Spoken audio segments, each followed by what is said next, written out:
Boom. Thanks. But so I ended up buying like this Allmax MRP just because I've been blowing through hydro and I find it really important with my schedule to have it consistently the same meal one every single day. And this is like an interesting blend in the sense of like it has like the trendy, like multi whole food, quote unquote, source proteins. The carb blend's balanced nicely. It's an MCT flaxseed fat blend. And then it's got like some like little trinkets, you have no idea how much is in there, but it looks cool on the bottle. And like a fruit and vegetable blend. So it's a solid product, but it's just interesting how it's like, I think it's salmon, egg, beef. P is the first one in line. P and B for the primary, secondary sources. And then there's like almond protein and salmon protein in there.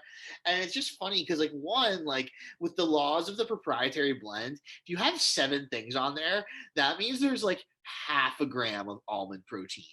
And as if it even matters, it's almost as funny to me as the gram of sodium, gram of potassium concept. Like, we got a gram of both in this pre-workout. Like, this shit's gonna get you so hydrated. It's like, oh yeah, it is. And it's like a similar concept here. Stuff's gonna get you huge.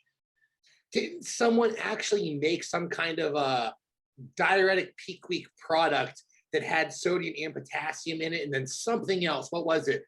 Dandelion root, like some of the basic B vitamins and vitamin C's and things to drive diuresis. And I just looked at that. I can't remember who it was, but this was a while ago. But I remember seeing the potassium being fuck load, and it was even higher than the sodium. And I'm like, well, okay, you're done. Well, that makes sense, right? If you think about it, the potassium and the sodium, I hate that too, because everyone talks about the sodium potassium pump. And I'm like, you don't even know what that is. I shouldn't make fun of it because every school has taught it wrong since we were kids. I don't know if it's changed now, but it just makes sense. How in fuck's sake would we be able to survive if sodium potassium pumps were truly active transport? We would be dead. You would be able to truly exercise yourself to death, or cramps would be nearly irreversible if that was true. The point of it being in a opposing electrochemical gradient is that it makes it free to move. And the point that it's free moving, one, means you don't have to worry about it. And two, it actually means that if you fuck it up, it's probably more dangerous than it could ever be potentially good. I think it is still being taught that way, because I just had a question from someone at some university and said, we just learned this, and I heard you and Andy talking about this. And we went down that conversation for a little bit. So I think it's still being taught that way. And it kind of makes sense, like we talked about before, having to rewrite all of the basic shit on biology at some point and have that Bible concept, because it's just still being taught so freaking wrong. And so people are learning it wrong from the people that they think are the credible sources. So you feel bad, like you don't want to make fun of them, but at the same time, you're like, let's just think for a second on this, And then it goes into the whole proton electron, because you brought up the chemical gradient shifts and all that shit. It flows right into that conversation. Perfectly so. And there's a lot of cool things to be learned from it. Like, I think one of my favorite things about DMP is its ability to drive education as a subject. You can have learned so much and never even taken it. By the way, just really quickly, I want to say, let's not say what I sent you earlier, and just so everyone knows we're on the same page. In my pursuit efforts of trying to find a way to make DMP healthier, I stumbled upon equation formula that I've formulated to basically long-term potentially ameliorate a lot of neurological-based diseases through this uncoupling ROS production pathway. And that's going to be going down the patent route and selling it to a major pharmaceutical company at some point. I'm thinking that's like a years down the line, because I know I have a lot of work to still do. But the formula, I sent it over to Andy this morning, and I sent it to you thinking, okay, in my mind, I think I need to sell this and be hush-hush about it and say, okay, fuck the bodybuilding community. I'm not going to put this out as free content. This is going to be like $1 million idea in a couple years. And then you said the exact same thing without me even saying that. So I thought, fuck yes. I told Lindsay about it. I'm showing her the board. And she's like, I don't know what these fucking symbols mean, but cool. Alex called me like hyperventilating. I was too, man. Because as soon as I sent you the original picture, I thought, holy shit. I shot over to my board. I opened up the lights in here. I opened up the blind, and I just started scribbling like a madman. And it's funny because that handwriting, how legible it is, that's me scribbling going fast now. I can tell because of how small it is. They're like really tight amplitude waves. Yep. It makes you and Lindsay in that scenario makes me think of that meme. I forget what show it's from, but it's like that guy in the dress clothes with the crazy looking hair pointing at the board, looking like he's out of his mind. Do you know what I'm talking about? No, I don't. It's like it's a meme, you know, so it's like a picture and you can Yeah. put many different descriptions on it. And it's like from a famous show, and the guy's like looking crazy, pointing at a board of nonsense, but like he looks very, very like, you know, into it. And that's what I pictured it looking like with you and Lindsay. Lindsay, look what I just discovered. And it's like three singular equations with funny little shapes and up arrows. And she's like, Alex, like, Yeah. like, I pictured it as the only other meme that I've seen, because again, I don't really see a lot of memes, but it's that guy from the Alien, what was the Alien investigating show or whatever, where he has the crazy hair and he's like this. yes. What's that? Yes. Guy's name? That guy. That's what I pictured as myself being in that moment. Very similar meme. Very similar meme. Okay. Yeah. That's a good one. That was from like I think it was like a History Channel documentary or something. Ancient Aliens. That's what it is. Yes, exactly. And he was like, aliens. Yeah, I know what you're talking about.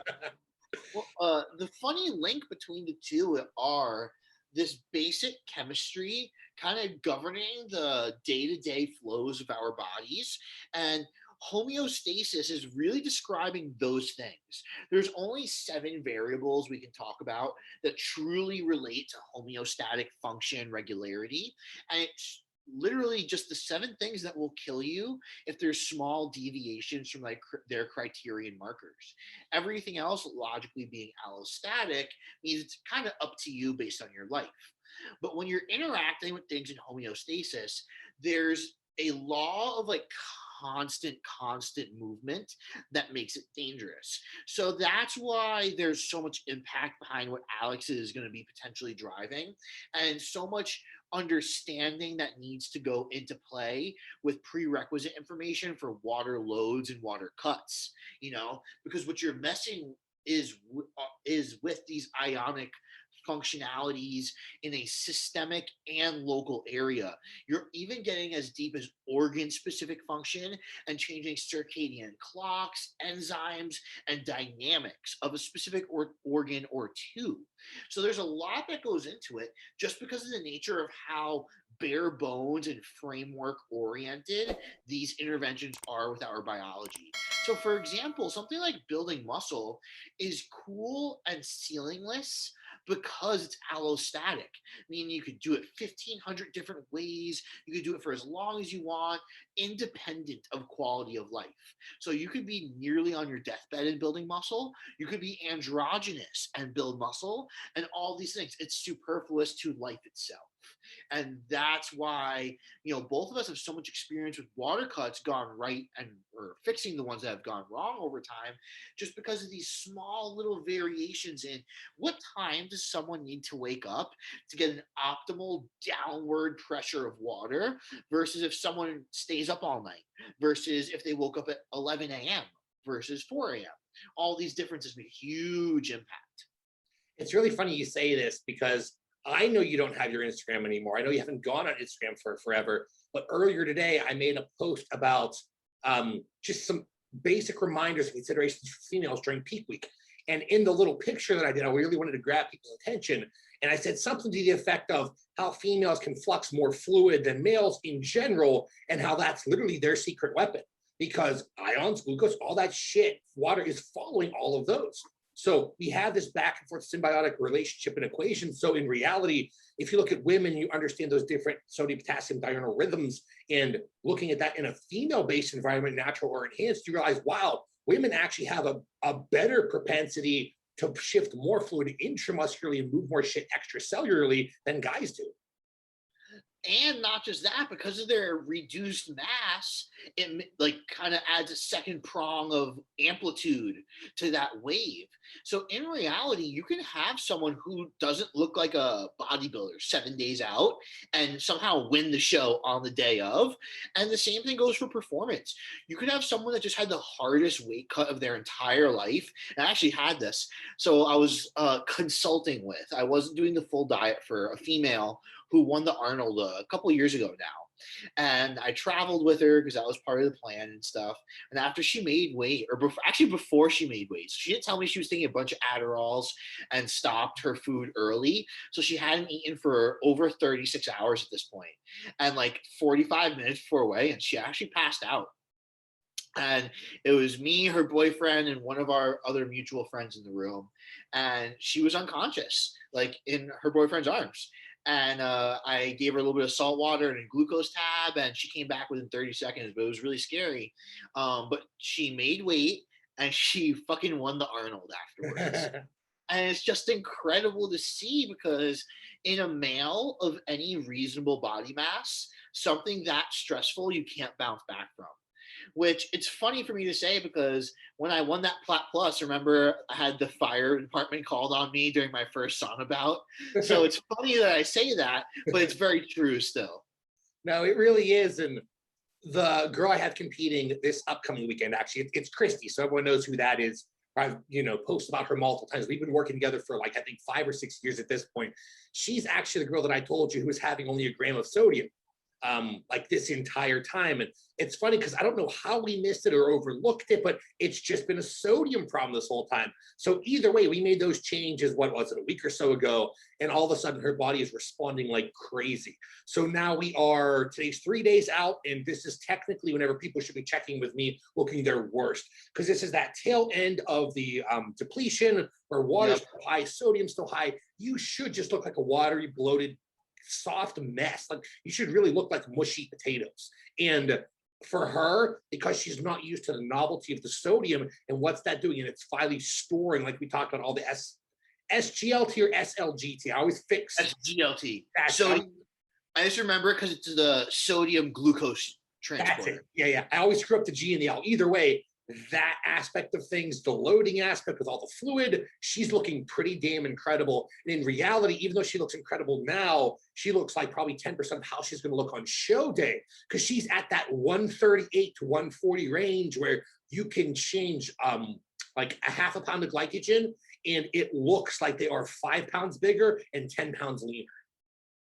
That's awesome, especially because I've specifically noticed those SGLT proteins are, I think, what's responsible for that undefinable fates of food and decision making for where the excess water goes with the glycogen in that environment, if there is any, and whether it's intra or extracellular. Also, how quickly it gets rid of, or gets rid of. I don't know what the terminology is. That sounds right. Is it? Yeah, but you see what I'm saying. So, for example, last night, I'm my carbs must be getting up to near the 700 range, but I've reduced them on non-training days a little bit, just because the food volume's a lot. But my last meal last night was a box of pasta and a pound of beef. And yeah, there we go. The Alex special. Yeah, it's incredible how much different I look from right after that meal to the morning. So right after that meal, I feel like a house in good and bad senses. Like I feel like I have a huge gut, but I can literally also fall asleep on my own pecs. I'll pee like a racehorse, like 2-3 times at night, a giant pee or 2 in the morning. And then it's just gone when I wake up. It's crazy. You're describing my every day and every morning. Like literally, that's how I go to sleep, just feeling like a balloon in the best and worst ways. And you wake up and you're still round, still full, the gut's not there, and you're so much drier. Don't have that crazy 3D fullness and everything, but that's not supposed to be there at that time. Yeah, it's awesome. And so now that I'm maintaining my, like, this is the body weight I wanted, and I got here soon really well, the reduction on food on non-training days, I actually see as like a secret approach as well, because I've reduced it. This started last week, just on the non-training days. My weight stayed the same, my appetite's up, my energy levels are a little better, and I feel a little better. So when I just bring that back to normal in a couple of weeks, it'll give me more propensity to grow, and I'm so far out. Yeah, you really are. It's funny for me because we're in very, very similar situations. My rate limiting factor that I'm finding really comes back to my childhood and all the GERD I had growing up. Because I had Barrett's esophagus when I was younger. They had to actually stretch it and all that kind of crap. So wow. I've been hyper aware of having acid issues. And right now, my hunger is outpacing my ability to manage all of those things at an acidic based level. So I won't have bad acid, but it's more so at the, obviously in the nocturnal hours, just because of gravity and just laying down.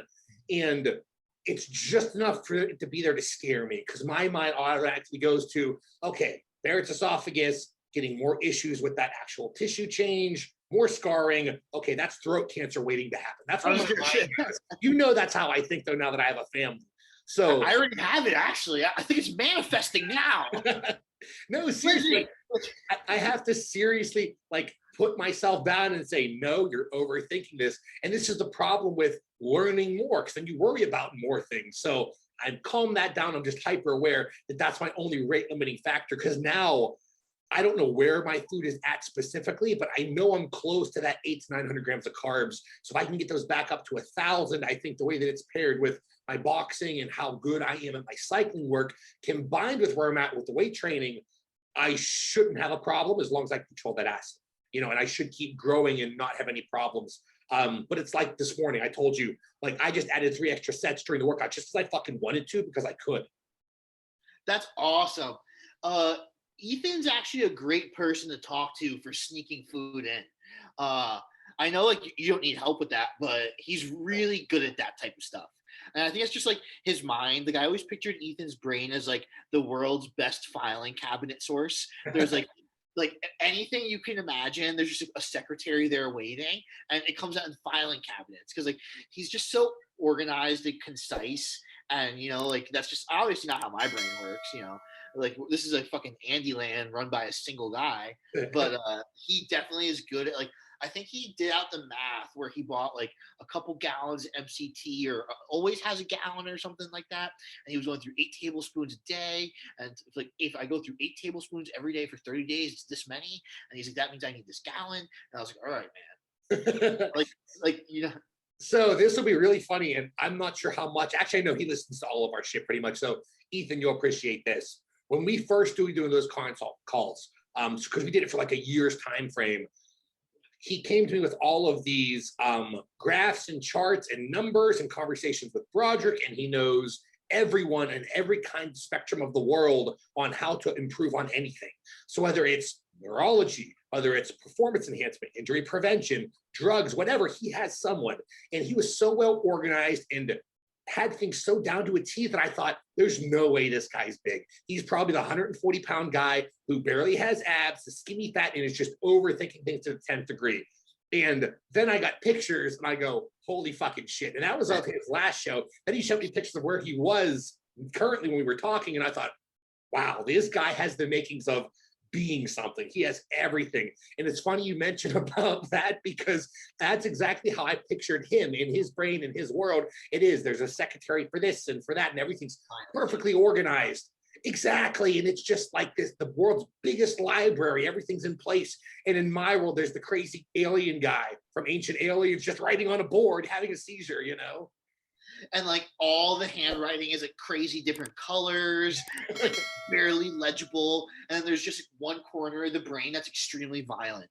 Exactly, yeah. And it's like, oh, you guys went to the southeast corner? You had a bad time, didn't you? Don't go to that corner. Like, stay away from that. People don't come back from that corner. Yeah. That's where like the drooling battle axe Alex is. And he's just not happy. He's probably shorter than me, like 4 foot. He probably has like that bald spot like monks have. And again, there's like the droopy face, one eye's bigger than the other one. And you could just hear his blood pressure and heartbeat. That's fucking incredible, man. Wow, what a description. But even at 4 feet, he has the exact same amount of lean skeletal tissue you have at your height now. So it's just like that much more like distorted. It's weird how much I've actually thought about this, because that's exactly how I picture that part of me. And same level of conditioning, aerobically, same level of intelligence, just looks like a barbarian brute retard that was kicked by the donkey, that hit in the face with a frying pan by his parents. Like, I pictured it, you know? And right after those injuries was given like 3 grams of intravenous Nupep, so it stayed ruined. Like, we will learn from this injury. I imagine like the cardiac system of this Alex is like have you ever heard those like shitty Honda Civics that have like the skip in the engine because they mugged it? Yeah. It's like, doop, doop, doop, doop, doop, doop, doop, doop, and like you can hear it in this, Alex.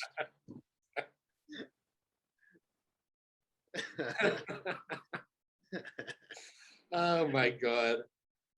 See, That when makes my nose run. you get me laughing that much, I completely forget what we were even talking about. I guess that means we're moving on to a new subject. I'm cool with that. Where do you want to go? So, We got I was quite a actually few. like, I wanted to pick your brain a little bit about, like quote unquote, the contest prep I want to do. Mhm. And how I want to set it up because it's almost like an anti-contest prep, because, Yeah, it is too. Go on. no, I was gonna say like I truly think my mode of progression from here till then is gonna just be in like the muscle gain aspect domain of periodization. And I'm just gonna keep practicing events on an every other week basis, or like whenever the fuck I really feel like it, and just kind of go from there. And then I think I'm actually not gonna drive up any more primo than this from the 200 I'm at. I think I'm just gonna drive up testosterone a little bit in like 2 or 3 months, and then ride out like a 600 test, 200 primo all the way through. And depending on that, at the very end, I'll either use a little bit of my super draw combo that I have in oil form or the D-ball anadrol one, like just for fun at the end, and that's it. So make sure we're on the same page. Where is farm at exactly now? How many weeks, months out are we? I want to make sure I didn't forget anything. 2 weeks ago, and I'm actually like, I'm definitely actually pinning this Okay. like, as opposed to usual where it's like, oh my God, Alex, I've been pinning 70% of what I thought I was this whole time. Um, 2 weeks ago, I went up to 400 tests, 200 primo. Feels great so far. And October 3rd is the first contest. So let me look at a calendar. That'll be like roughly 2, 3, 4, 5, 6, 7, 8, 9, 10, 11, 12. Like 12 weeks from now to train. Oh wow, that's more than enough time. Okay, 12 where weeks to train, 13 weeks out, roughly. okay, growth, insulin, carnitine. Carnitine is random. I figured. Same with Yeah, insulin. carnitine is random. I usually do like 200 mgs with a little bit of GPC before like maybe half the sessions. If I just basically I use it just because I would want insulin before that session. So maybe before half of the sessions, I'll do 5 IU's insulin with that carnitine GPC combo. Always post workout unless it's late at night. 1 IU of growth with 10 IU's of insulin sub Q. The later it is at night and the sooner I want to eat, I'll switch it to IM if I need to. And then the growth total is still at 5 IU's daily. Okay, so then in that scenario, if we One weird thing actually, my metformin response is I just straight up can't take it at night anymore.